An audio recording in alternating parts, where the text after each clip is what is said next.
Now, the newly elected president of the United States, Donald Trump, has issued or written a statement about South Africa over the weekend, which made some of the South Africans to really be worried as to what is about to take place or what is coming to South Africa, because I seen on the screen, you notice that President of the United States indicated that South Africa is a confiscated land and treating certain classes of people very badly. It is a bad situation that the radical left media doesn't want to so much as mention.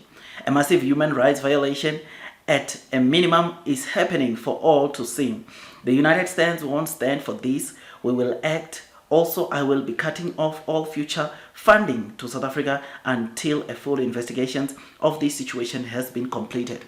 So what is it talking about? Land without compensation.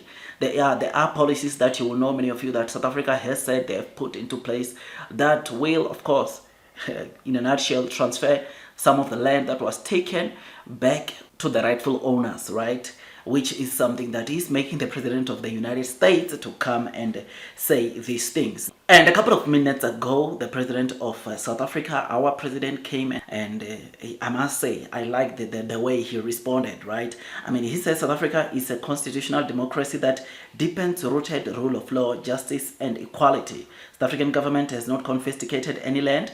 The recent Adoption Expropriation Act is not a confiscation instrument, but constitutionally mandated legal process that ensures public access to land and equitable and just manner as guided by the Constitution.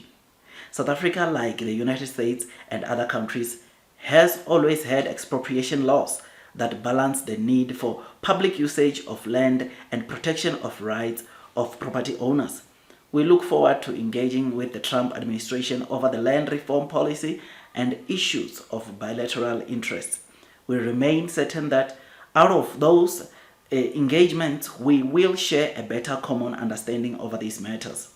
The US remain a key strategic political and trade partner for South Africa, with the exception of the Pepfar aid, which, for those that might still don't know what the Pepfar means, this is the Presidential Emergency Plan for AIDS Relief.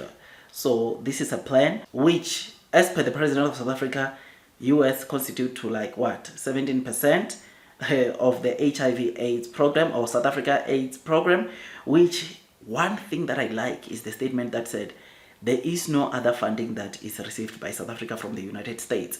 I mean, based off what the statement that Mr. Trump wrote over the weekend, so many of the people were wondering actually how much funding is South Africa gaining from the United States, and seeing the president clarifying to say that it's just 17% of the Pepfar aid, which the US is contributing like 17%. This is something that, of course, is very, very interesting.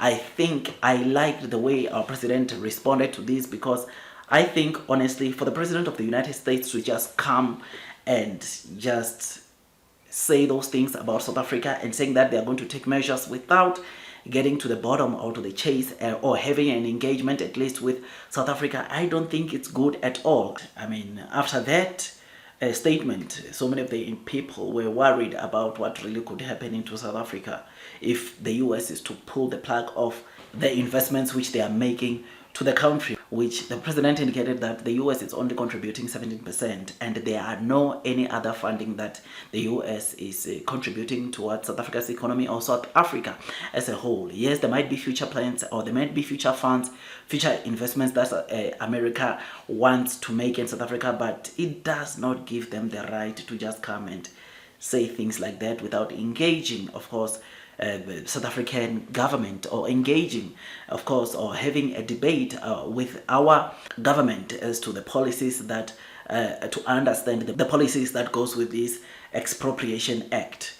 So yeah, this is what we read, and obviously some of the people are saying it might hurt us really bad.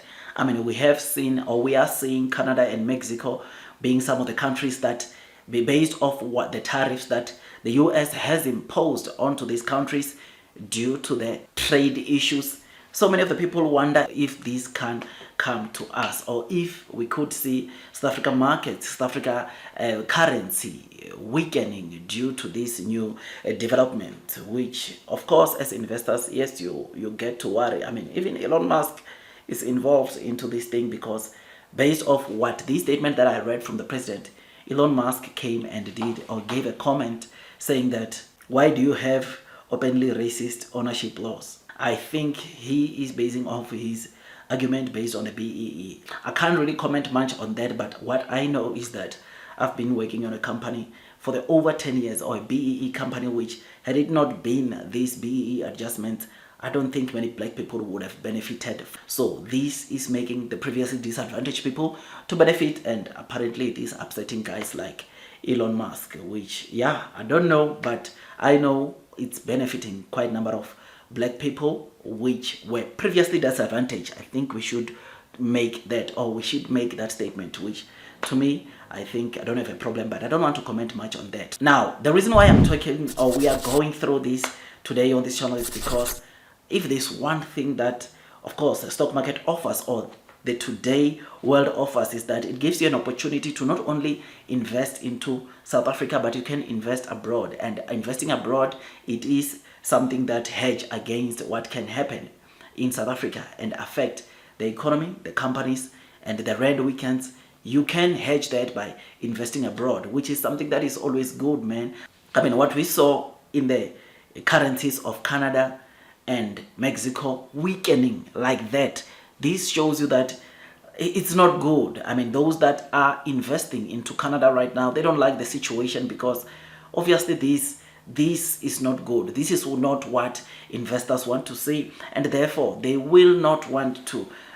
This leads into investors flocking out, jumping off ship, because the economy is not going to do that well. Because what is going to happen into those countries is that based off these tariffs, there is going to be a inflation that spike. There's going to be a lot of demand into local products, and guess what?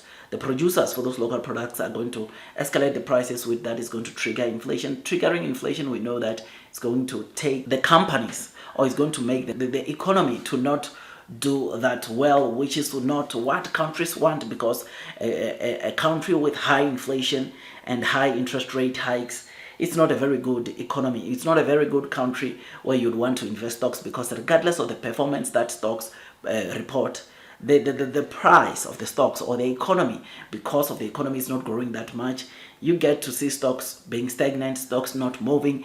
Unless you are investing into other countries outside, you are not going to see your money grow. This is what we saw recently in our country, in the US, because of high inflation, interest rate hikes. Investors were not really wanting to invest into those stocks, and therefore making the stock market to be stagnant, in fact crashing, which is something that, of course, we have seen, those of you that have been in the stock market for quite some time. I mean, due to political tensions, these political tensions, or some of these things that happen politically, can make or break our economy, can make the stock market to crash, or can make the stock market to rally. We have seen this here in South Africa. After the elections, the GNU, Government of National Unity, was announced and confirmed. We saw the South African markets recovering like crazy. Stocks surged like crazy, making it last one of the good years in South Africa when you look into the stock market, which, again, this just shows you that regardless of what the companies might be performing, how the companies you own might be performing, if politically things are not aligned, politics can crash the markets.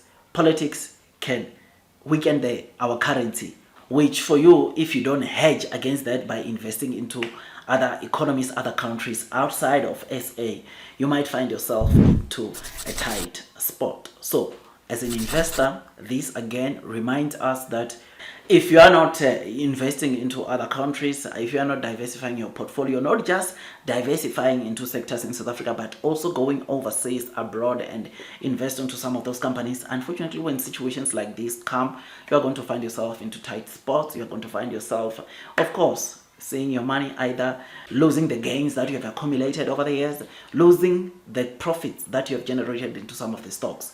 And this can only be solved by you investing into the US stock market, which the only way that you can save yourselves from this, you can save yourself from what can happen into South African economy, you need to also invest outside of South Africa. Check the countries that their economy are doing so well, and you find the good opportunities, the good stocks to buy.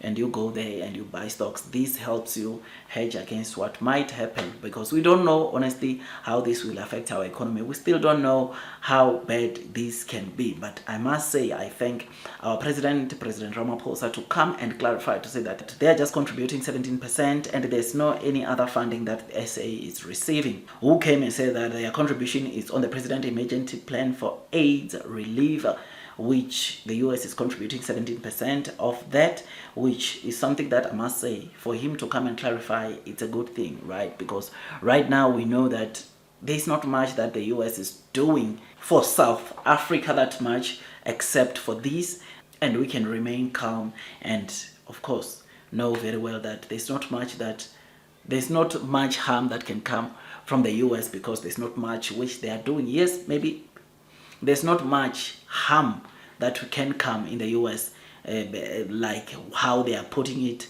but there's not much harm that can really happen even if they are to decide to stop funding. But anyways, thought I'd give you this quick update.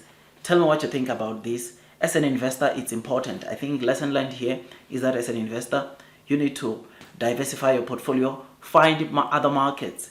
Don't just invest into one country. Wherever possible, go and invest into other countries. China, invest into the US, invest into Australia.